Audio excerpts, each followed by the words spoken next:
ನಮಸ್ಕಾರ ವೀಕ್ಷಕರೇ, ನಾನು ನಿಮ್ಮ ನಕಶಿಲ್ಪಿ. ಬೆಂಗಳೂರು GKVK ಗ್ರೌಂಡ್ಸಲ್ಲಿ ಆಯೋಜಿಸಿದ್ದ ಕೃಷಿ ಮೇಳ 2025 ಇದರ ವೀಕ್ಷಣೆಗೋಸ್ಕರ ನಾವು ಬಂದಿದ್ವಿ. ಇದರ ಉದ್ಘಾಟನೆ ನಮ್ಮ ಕೃಷಿ ಸಚಿವರು ಮಾಡಿದ್ರು, ಮತ್ತೆ ಎಲ್ಲ ಗಣ್ಯರು ಅಲ್ಲಿ ನೆರೆದಿದ್ರು. ಪಾಪ ನಮ್ಮ ಮೀಡಿಯಾದವರು ಲೈವ್ ಫುಟೇಜ್ ಚೆನ್ನಾಗಿ ತೆಗಿಬೇಕು ಅಂತ ಹಿಂದೆ ಮುಂದೆ ತಳ್ಳಾಡಿ ತೂಕಾಡಿ ಅವರೆಲ್ಲರೂ ಒಳ್ಳೆ ಫುಟೇಜ್ಗಳನ್ನ ತೆಗೆದಿರ್ತಾರೆ. ಇದೆಲ್ಲ ನೀವು ಟಿವಿಲಿ ನೋಡಿರ್ತೀರಾ, ಹಿಂದಗಡೆ ಎಷ್ಟು ಕಷ್ಟಪಡ್ತಿರ್ತಾರೆ ಅಂತ ಅವ್ರಿಗಷ್ಟೇ ಗೊತ್ತು.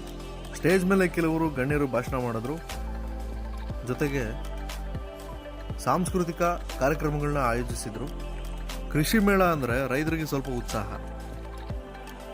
ಎಲ್ಲಿ ಯಾವ ಥರ ಟೆಕ್ನಾಲಜಿ ಬಳಸ್ತಿದ್ದಾರೆ, ಎಲ್ಲಿ ಹೊಸ ಹೊಸ ಅನ್ವೇಷಣೆ ಆಗ್ತಾ ಇದೆ, ಅದನ್ನು ನಾವು ಯಾವ ಥರ ಅಳವಡಿಕೆ ಮಾಡೋದು ಅನ್ನೋದನ್ನು ನೋಡೋದಕ್ಕೆ ಕುತೂಹಲ ತುಂಬ ರೈತರಿಗಿರುತ್ತೆ. ನಾವು ಅದೇ ಉತ್ಸಾಹದಿಂದ ಎಲ್ಲ ನೋಡಿಕೊಂಡು ತಿಳ್ಕೊಂಡು ಹೋಗೋಣ ಅಂತ ನಾವು ಬಂದಿದ್ವಿ.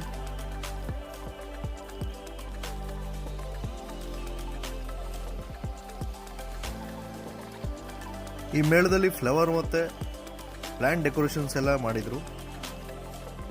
ಇಲ್ಲಿ ಬಂದರೆ ನೋಡೋಕ್ಕಂತೂ ತುಂಬ ಇದೆ. ಯಾವುದ್ಯಾವ್ದು ನೋಡ್ತೀವಿ ಯಾವುದಾವ್ದು ಬಿಡ್ತೀವಿ ಅನ್ನೋದು ನಮಗೆ ಗೊತ್ತಾಗ್ತಿಲ್ಲ. ಆದರೆ ನಾವು ಬಂದಿರೋದು ಡೆಕೋರೇಷನ್ಸ್ ನೋಡೋದಕ್ಕಲ್ಲ, ಏನೇನು ಇಂಪ್ಲಿಮೆಂಟೇಷನ್ ಮತ್ತು ಹೊಸ ಟೆಕ್ನಾಲಜಿ ಏನೇನು ಬಂದಿದೆ ಅದ್ರ ಬಗ್ಗೆ ತಿಳ್ಕೊಳೋದಕ್ಕೆ, ಹೊಸ ಹೈಬ್ರಿಡ್ಸ್ ಏನು ಬಂದಿದೆ ಅಂತ ತಿಳ್ಕೊಳೋದಕ್ಕೆ. ಮೆಷಿನರೀಸ್ ಎಲ್ಲ ಒಂದು ಕಡೆ ಇದ್ದರೆ ಚಿಕ್ಕ ಪುಟ್ಟ ಟೂಲ್ಸ್ಗಳು ಇನ್ನೊಂದು ಕಡೆ ಇರ್ತಿತ್ತು.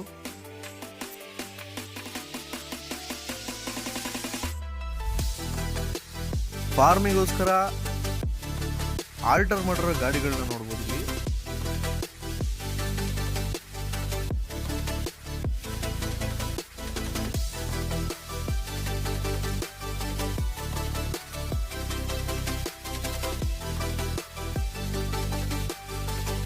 ಸುಮಾರು ತರಹದ ಫಾರ್ಮ್ ಎಕ್ವಿಪ್ಮೆಂಟ್ಸ್ಗಳನ್ನ ನೋಡಿದ್ವಿ.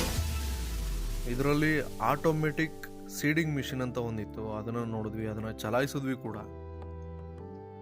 ಇದೇ ತರಹದ ಸುಮಾರು ಹೊಸ ಟೆಕ್ನಾಲಜಿ ಇರುವಂತಹ ಎಕ್ವಿಪ್ಮೆಂಟ್ಗಳು ಇಲ್ಲಿ ಪ್ರದರ್ಶನಕ್ಕಿತ್ತು. ಅದನ್ನೆಲ್ಲ ಒಂದೊಂದೇ ನೋಡ್ತಾ ಹೋಗ್ತಾ ಇದ್ವಿ. ಮತ್ತು ನಾವು ಯಾವಾಗಲೂ ಬಳಸುವಂಥ, ಅಂದರೆ ಕೃಷಿಗೆ ಮೇಜರ್ ಆಗಿ ಬಳಸುವಂಥ ಟೂಲ್ಸ್ಗಳೆಲ್ಲ ಇಲ್ಲಿ ಪ್ರದರ್ಶನಕ್ಕಿಟ್ಟಿದ್ರು. ಇಲ್ಲಿ ಸುಮಾರು ತರಹದ ಟೂಲ್ಸ್ಗಳೆಲ್ಲ ನೋಡ್ತಾ ಇರ್ಬೋದು. ನೇಗಿಲಾಗಿರ್ಬೋದು, ಈ ರೋಟೋವೇಟರ್, ಕಲ್ಟಿವೇಟರ್, ಸುಮಾರು ನನಗೆ ಹೆಸರುಗಳು ಗೊತ್ತಿಲ್ಲ, ಅಷ್ಟೊಂದೆಲ್ಲ ಇಟ್ಟಿದ್ದಾರೆ. ಇದರ ಹೆಸರುಗಳನ್ನ ನಿಮಗೆ ಗೊತ್ತಿದ್ರೆ ತಿಳಿಸಿ.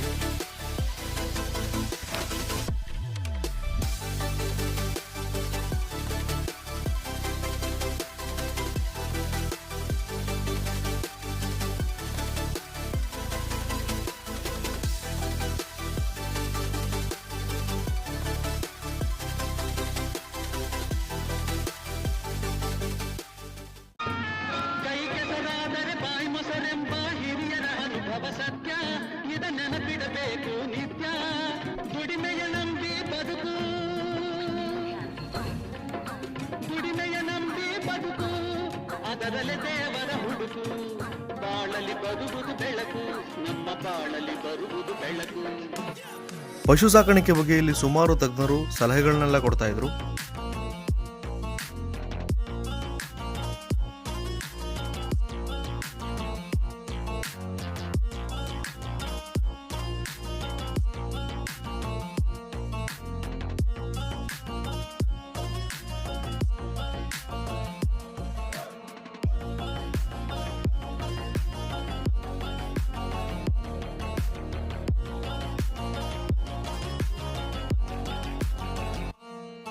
ಹಾಗೆ ಇನ್ನೊಂದು ಕಡೆ ಯಾವ ಥರ ವೆರೈಟೀಸ್ ಆಫ್ ಕ್ಯಾಟಲ್ಸ್ ಆಗಿರ್ಬೋದು, ಅಂದರೆ ಹಸುಗಳು, ದನಗಳು ಎಲ್ಲದನ್ನು ಇಲ್ಲಿ ಪ್ರದರ್ಶನ ಮಾಡೋದಕ್ಕೆ, ಮಾರಲಿಕ್ಕಲ್ಲ, ಪ್ರದರ್ಶನ ಮಾಡಲಿಕ್ಕೆ ಎಷ್ಟೋ ಮೂಲೆ ಮೂಲೆ ಕಡೆಯಿಂದ ಎಲ್ಲ ತೊಗೊಂಬಂದಿದ್ರು.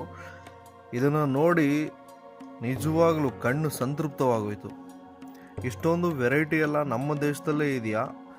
ನಮ್ಮ ದೇಶದಲ್ಲಿರೋ ವೆರೈಟಿಗಳಿಗೆ ಇಷ್ಟೊಂದೆಲ್ಲ ಅಲಂಕಾರ ಮಾಡಿ ಇಷ್ಟು ಚೆನ್ನಾಗಿ ಅವರೆಲ್ಲ ಮೇಂಟೈನ್ ಮಾಡಿದ್ದಾರೆ ಅಂತಂದರೆ ಅವ್ರಿಗೊಂದು ಹ್ಯಾಟ್ಸ್ ಆಫ್.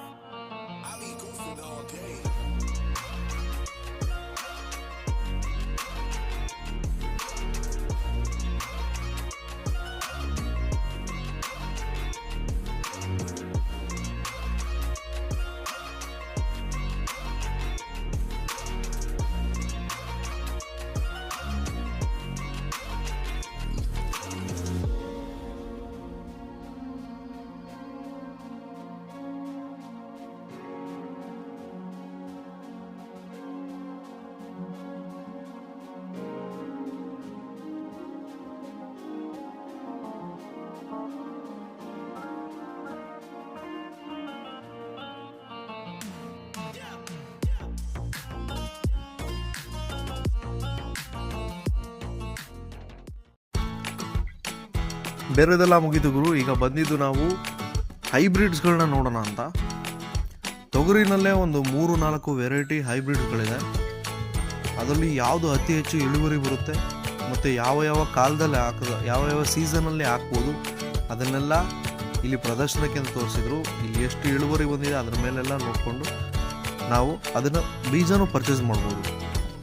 ಇದೇ ಥರ ಸುಮಾರು ವೆರೈಟಿಗಳಲ್ಲಿ ಹೈಬ್ರಿಡ್ಸ್ಗಳನ್ನ ಇಲ್ಲಿ ಪ್ರದರ್ಶನ ಮಾಡ್ತಾಯಿದ್ರು.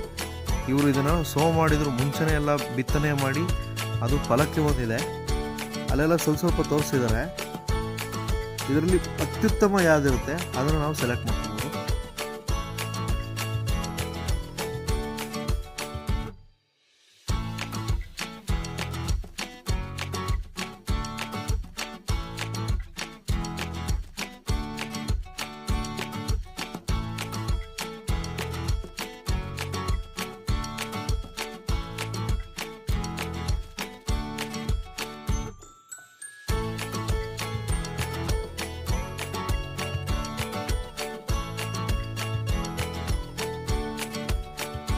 ಸುಮಾರು ಬೆಳೆಗಳಲ್ಲಿ ಒಳ್ಳೆ ಹೈಬ್ರಿಡ್ಸ್ ಬಂದಿದೆ. ರೈತರಿಗೆ ಲಾಭ ಆಗುವ ಸುಮಾರು ಗುಣಲಕ್ಷಣಗಳಿರುವಂತಹ ಹೈಬ್ರಿಡ್ಸ್ಗಳು ಅವೈಲೇಬಲ್ ಇದೆ. ಅದ್ರ ಬಗ್ಗೆ ಎಲ್ಲ ತಿಳ್ಕೊಂಡು ಅದನ್ನು ನಾವು ಅಳವಡಿಸಿಕೊಳ್ಳೋದು ಹೇಗೆ ಅದನ್ನೆಲ್ಲ ಹೇಳ್ತಾ ಇದ್ರು. ಇದರಿಂದ ರೈತರಿಗೆ ತುಂಬ ಅನುಕೂಲ ಆಗುತ್ತೆ.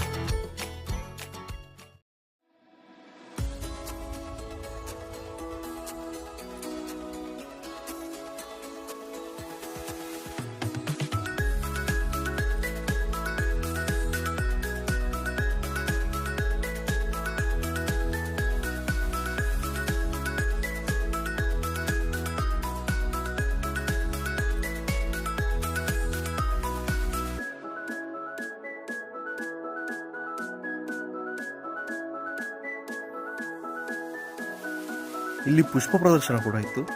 ವಿವಿಧ ರೀತಿಯ ಹೂವಿನ ಗಿಡಗಳನ್ನ ನೋಡ್ಬೋದು. ಲಾಸ್ಟಲ್ಲಿ ನಿಮಗೊಂದು ಹೂ ತೋರಿಸ್ತೀನಿ. ನಾನು ಇದುವರೆಗೂ ಆ ಥರ ಹೂ ಇದುವರೆಗೂ ನೋಡಿಲ್ಲ.